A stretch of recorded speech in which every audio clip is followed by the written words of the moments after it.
Assalamualaikum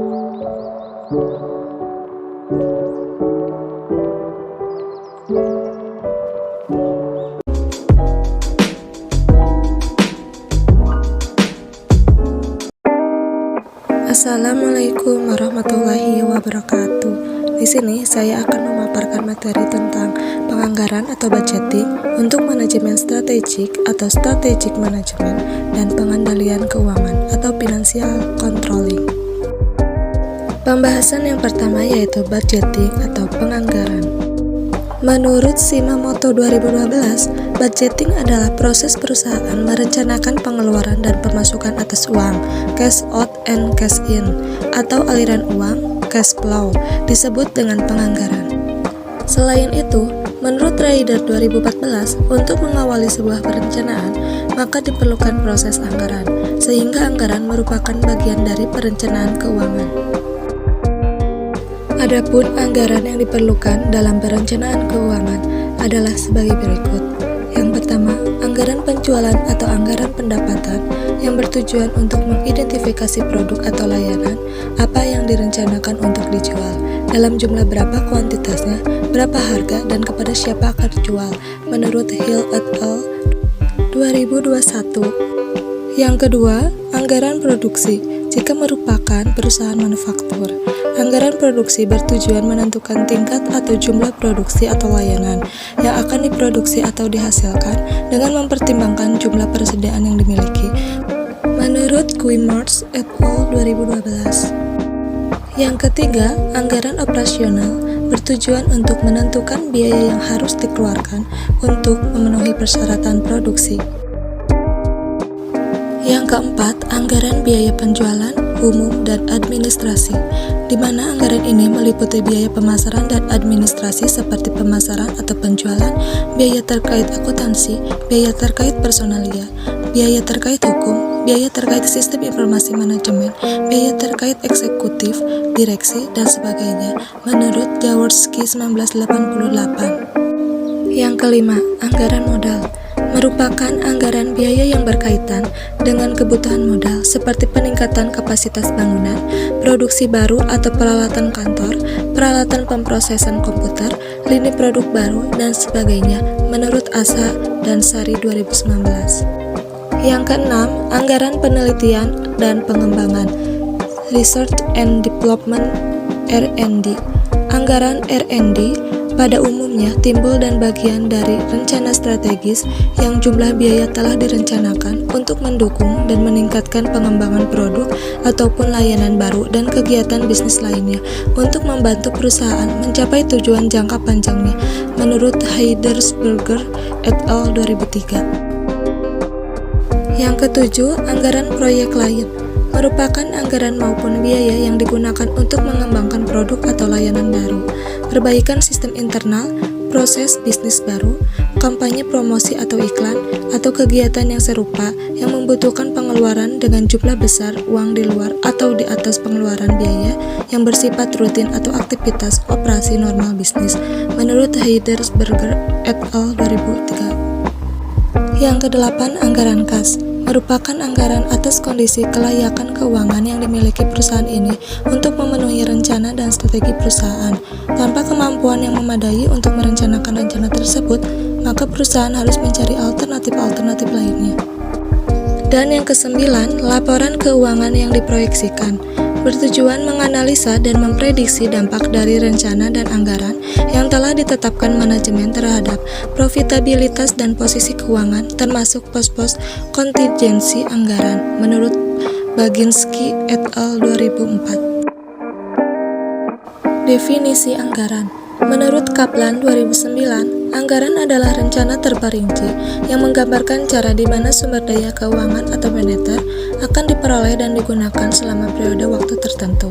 Anggaran harus menjadi manifestasi dari rencana kuantitatif dan rencana strategis pada tahun yang akan datang. Berdasarkan jenis-jenis anggaran dan definisi dari anggaran tersebut, maka keuntungan dari penerapan anggaran dan perencanaan yang efektif adalah sebagai berikut. Yang pertama, menjadikan para manajer memiliki perencanaan. Yang kedua, meningkatkan komunikasi terkait dengan implementasi rencana pada seluruh fungsi pada perusahaan. Yang ketiga, membantu para manajer dalam memberikan arahan untuk melaksanakan pekerjaannya. Yang keempat, mengharuskan manajer untuk berpikir ke depan dan mengimplementasikan rencana mereka sesuai dengan komitmen. Yang kelima, membantu dalam memberikan tujuan dan sasaran tertentu yang berfungsi sebagai tolak ukur untuk melakukan evaluasi dari hasil yang dicapai. Yang keenam, membantu dalam mengidentifikasi potensi kendala atau penyebab dari masalah tersebut sehingga dapat dicari solusinya dengan cepat.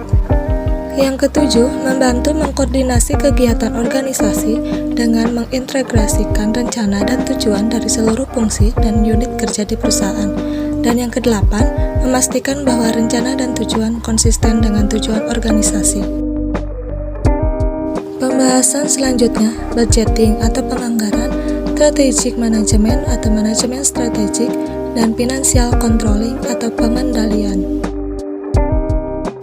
Manajemen strategik dan penganggaran adalah kegiatan yang berbeda, tetapi saling berkaitan. Namun apabila kedua aktivitas tersebut diimplementasikan secara bersamaan, maka dapat berdampak meningkatkan kinerja dan daya saing dari perusahaan.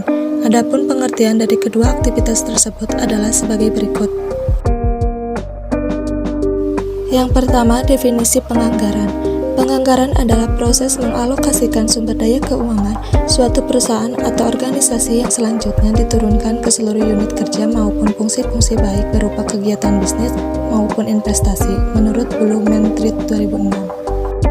Adapun tujuan dari seluruh proses anggaran adalah untuk memastikan seluruh unit kerja dapat menghasilkan laba sesuai dengan ekspektasi dari stakeholder.